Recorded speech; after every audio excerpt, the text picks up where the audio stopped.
இன்றைக்கி நாம் பார்க்க போகிற புத்தகத்தோட பெயர் வந்து சூரிய திசை பயணம்.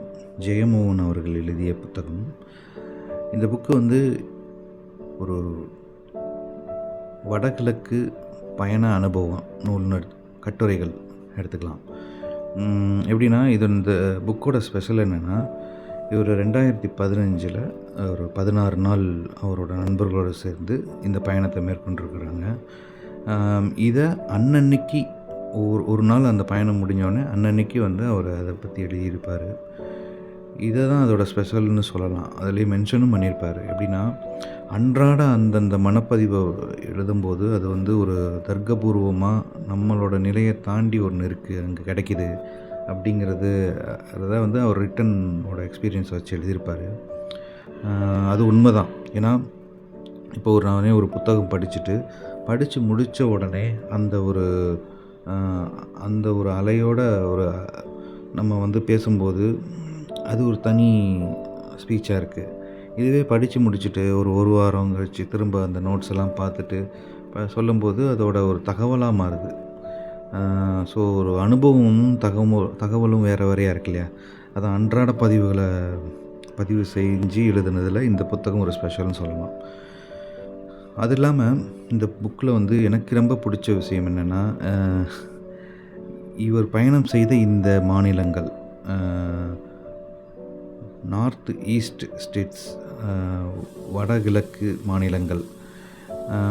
என்னென்னா இந்த மாதிரியான இப்போ என்னையை பொறுத்தளவு பயணங்கள் வந்து ஒரு தமிழகம், பக்கத்தில் கேரளா, அவ்வளோதான் மேக்ஸிமம் போயிருக்கேன்.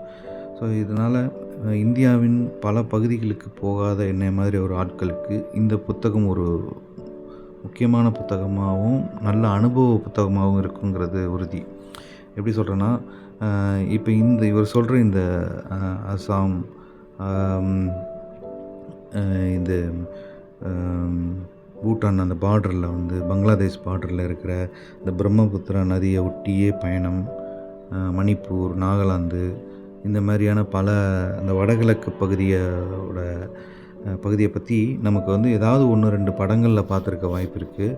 ஆனால் அதற்குரிய உண்மையான அந்த முகங்கள், உண்மையான அந்த நிலப்பரப்போட தகவல்களும், அதோட வரலாறுகளும், அதோட அரசியல்களும் எல்லாமே இதில் பேசப்பட்டிருக்கு. அதான் இந்த புக்கோட ஹைலைட்னு சொல்லுவேன். வாங்க பார்க்கலாம்.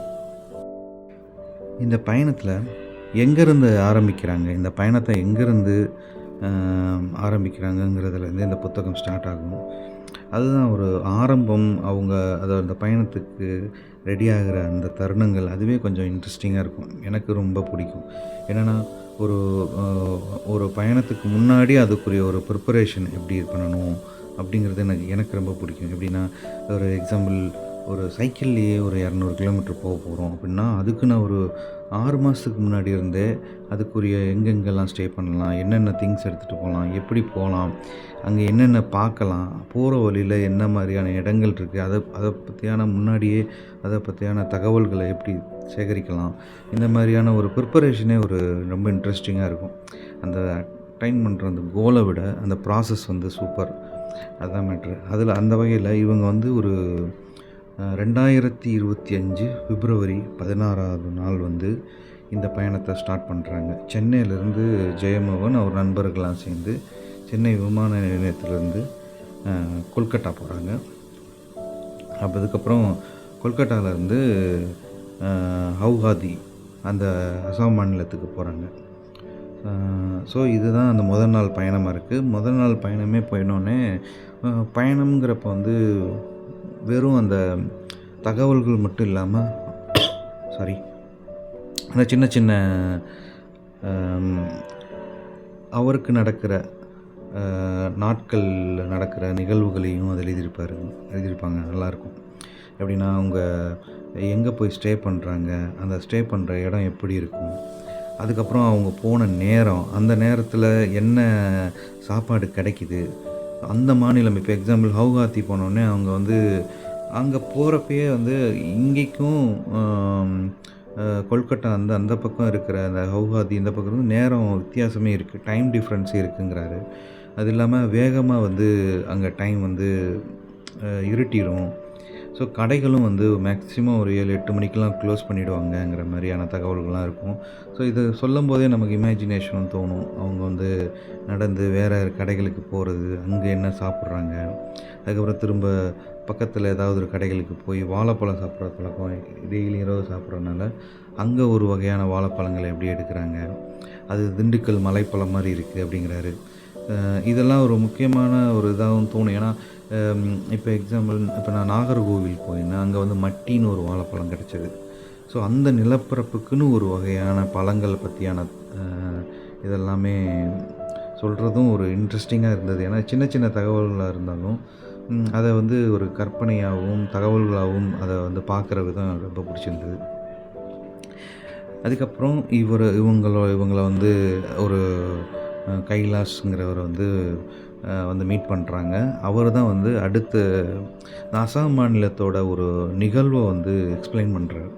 அசாம் மாநிலனாலே அந்த பக்கம் வந்து ஒரு தீவிரவாதம் அந்த மாதிரிலாம் இருக்கிற மாதிரி சொன்னாலும், ஆனால் உண்மையான அங்கே அரசியல் நிகழ்வு என்ன அப்படின்னு பார்த்தோன்னா, அசாம் மாநிலத்தில் மேக்ஸிமம் பழங்குடி மக்கள் தான் வாழ்ந்துட்டுருக்கிறாங்க.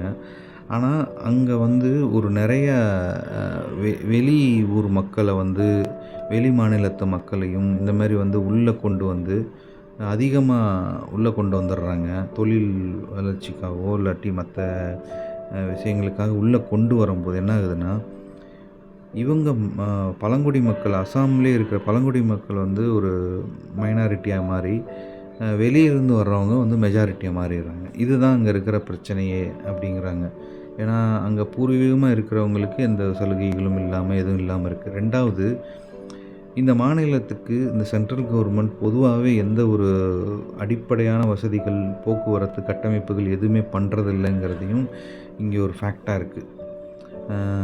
அது மாதிரியான தகவல்கள்லாம் அரசியல் நிகழ்வுகள் அங்கே வந்து சொல்லப்படுது.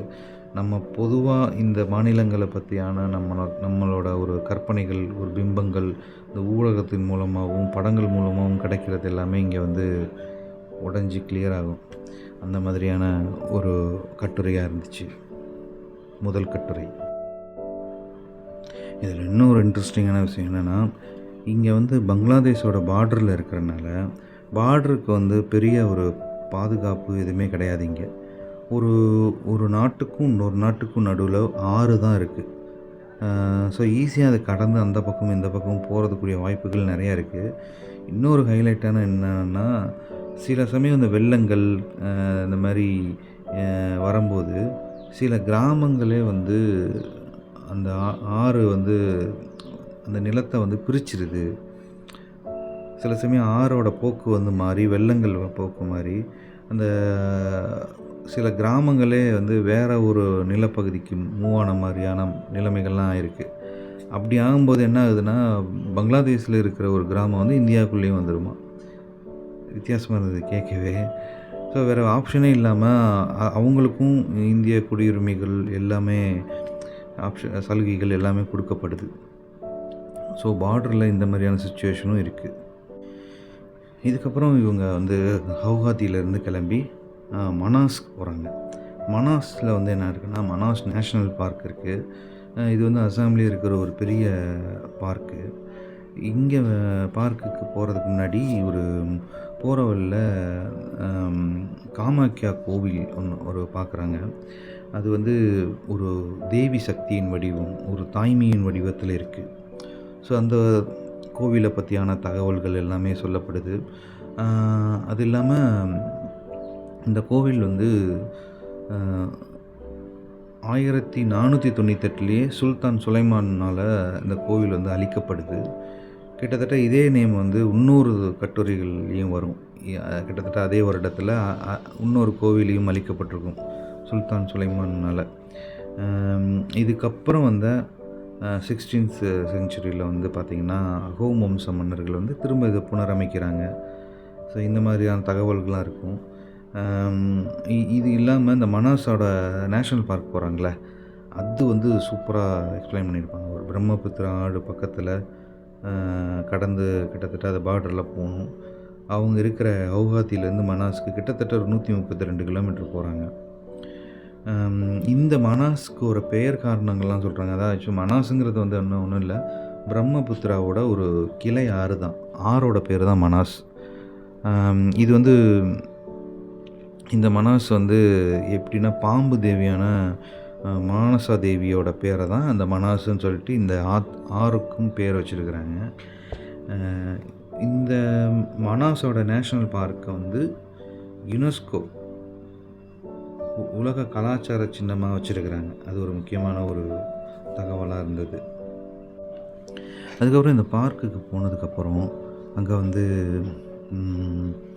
மிருகங்களை பார்க்க முடியுமா அப்படிங்கிற இயக்கத்தோடய உள்ளே போகிறாங்க.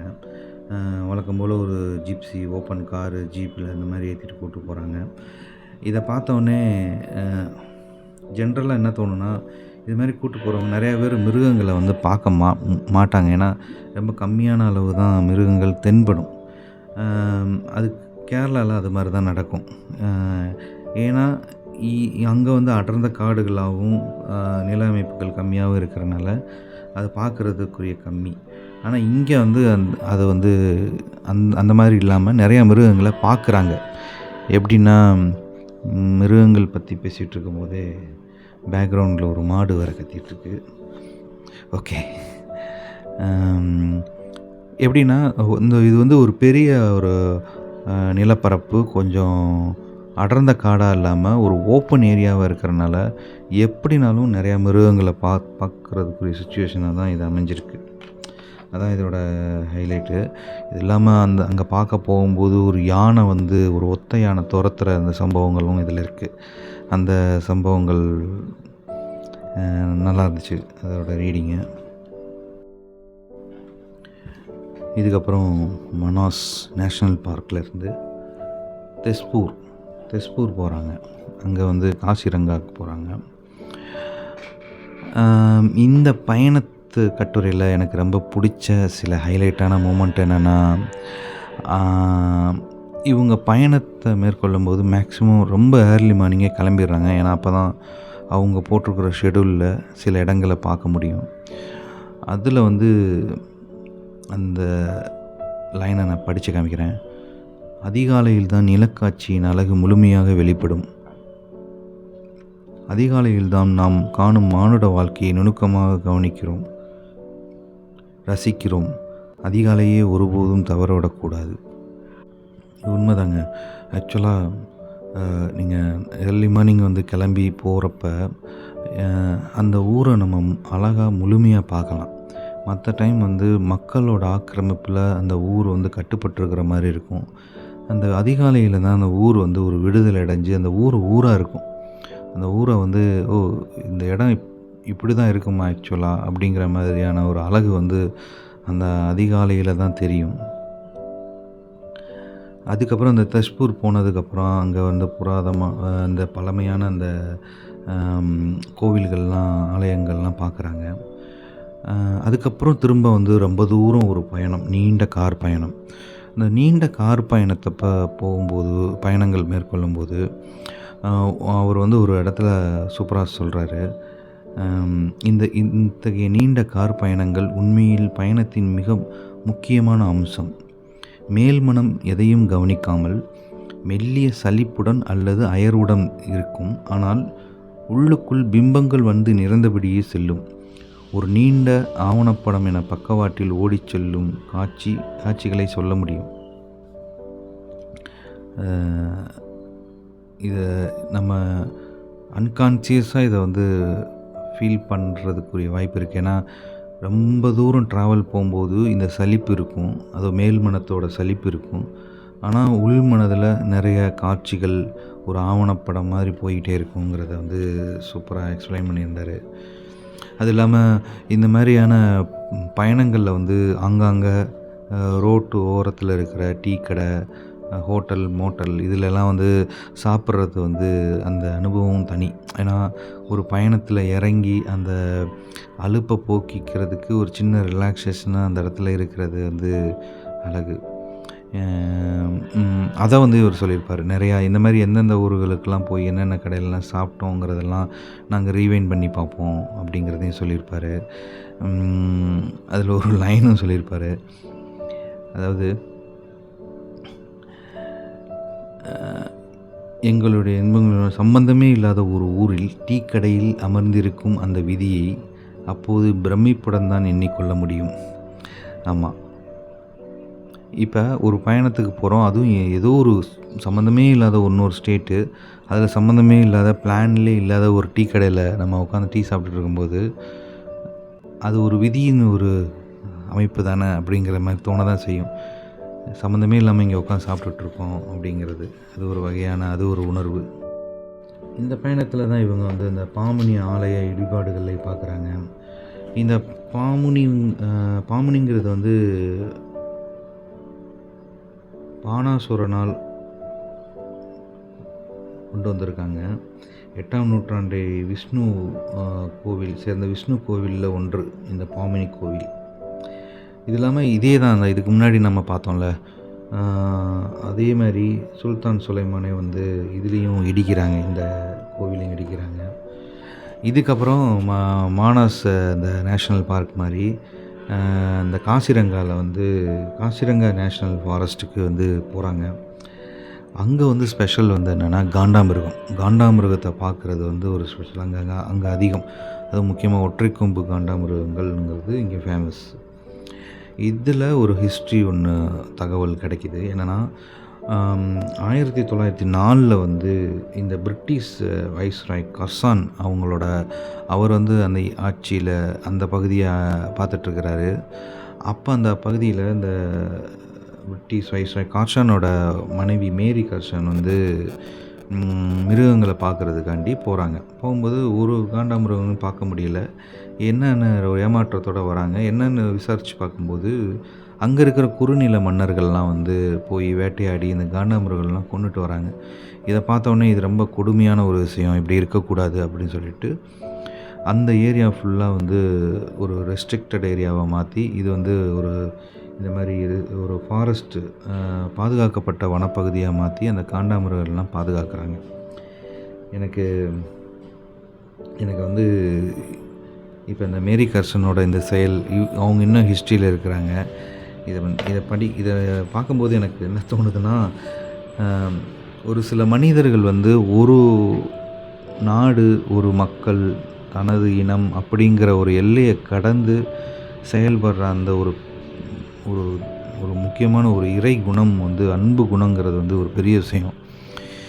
ஏன்னா இதேமாரி தான் வந்து நம்ம தமிழகத்தில் தேனி மாவட்டத்தில் அங்கே கேரளாவிலேருந்து வர அந்த பெரியார் அணை திட்டத்தை செயல்படுத்திய பென்னி குயிக் ஆகட்டும், இப்போ நம்ம இடையில் நம்ம பார்த்த அந்த லாரி பேக்கர் ஆகட்டும், இந்திய கட்டட ஒரு எளிமையான ஒரு கட்டட அமைப்பை உருவாக்குற லாரி பேக்கர் ஆகட்டும், இப்போ இருக்கிற மேரி கர்சன், இவங்கெல்லாம் வந்து இந்த நாடுங்கிறதெல்லாம் கடந்து அந்த இடத்துல ஒரு அன்புங்கிற ஒரு பாயிண்டில் வந்து மீட் ஆகி அவங்க அதை வச்சுட்டு செயல்படுறாங்க. இது ஒரு முக்கியமான ஒரு தகவலாக இருந்தது. அதேமாதிரி காசிரங்காங்கிறதுக்கு வந்து பேர் காரணமும் வித்தியாசமாக இருந்தது. இங்கே வந்து செந்நிற ஆடுகள் வந்து அதிகமாக இருக்கும், அதனால தான் அதோட பேர் வந்து காசிரங்கா. இருக்கிறதுலே ஒரு பெரிய காடு, அதாவது பாதுகாக்கப்பட்ட பார்க்கு, 40 கிலோமீட்ரு இது அந்த அளவுக்கு இருக்குது. அதுக்கப்புறம் பிரம்மபுத்திரா நதிக்கு நடுவில் இருக்கிற ஒரு ஐலாண்டு மாதிரி இருக்கிற மாஜிலி அப்படிங்கிற ஒரு தீவுக்கு போகிறாங்க. அந்த பகுதியில் கிட்டத்தட்ட ஒரு 144 கிராமம் இருக்குது. இது சில சமயம் அந்த கிராமமே மூழ்கி வேறு ஒரு பகுதிக்கு போகிற மாதிரியான நிகழ்வுகள் நடந்திருக்கு. இந்த மாதிரி பயணங்களில் இன்னும் நிறையா பயணங்கள் இருக்குது. இது ஒரு எடுத்துக்காட்டாக தான் சொல்லியிருக்கேன். நாகாலாந்து போயிருப்பாங்க, அதுக்கப்புறம் மணிப்பூர் போயிருப்பாங்க, திரிபுரா, ஷில்லாங், இந்த மாதிரி வரிசையான பயணங்கள் வந்து மேற்கொண்டிருப்பாங்க. ஒவ்வொரு கட்டுரையும் உங்களுக்கு வந்து அந்த நில அமைப்பு, அந்த அரசியல், அங்கே இருக்கிற பொருளாதாரம், இது எல்லாத்தையுமே ஒவ்வொரு கட்டுரையிலையும் பேசப்படும். பழைய ஆலயங்கள், அந்த ஆலயங்களோட ஹிஸ்ட்ரி.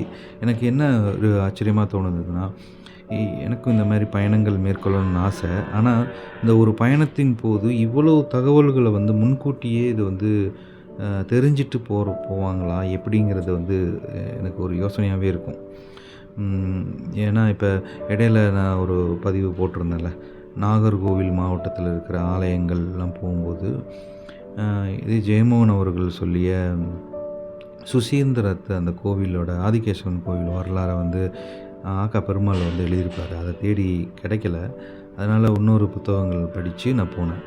ஸோ இந்த மாதிரி ஒரு பயணத்துக்கு முன்னாடி அந்த நிலத்தில் இருக்கிற புத்தகங்கள்லாம் எடுத்து படிச்சுட்டு அதுக்கப்புறம் போகிறாங்களா, இல்லை போயிட்டு அங்கே போய் தகவல்கள் சேகரிக்கிறாங்களா அப்படிங்கிறது ஒரு யோசிக்க வேண்டிய ஒரு விஷயமா இருந்துச்சு. இது மாதிரி நம்ம வந்து ஒரு பயணங்கள் வந்து வருடத்துக்கு ஒரு தடவை நாம் போகிற இடம், அந்த இடத்தை பற்றியான தகவல்கள், வரலாறு எல்லாத்தையுமே தெரிஞ்சுட்டு படிச்சுட்டு அந்த இடத்துக்கு போகும்போது அந்த இடம் வந்து ஒரு பெரிய பிரமிப்பாக தான் தோன்றும். ஏன்னா பொதுவான மனிதர்கள் வந்து பயணங்கள் வந்து ஒரு என்டர்டெயின்மெண்ட்டும் ஒரு ஒரு எப்படி சொல்கிறது, ஒரு என்ஜாய் பண்ணுறதுக்கு மட்டுமே இருக்குது. ஆனால் என்ஜாய் பண்ணுறது தான் அதோடய கோலு.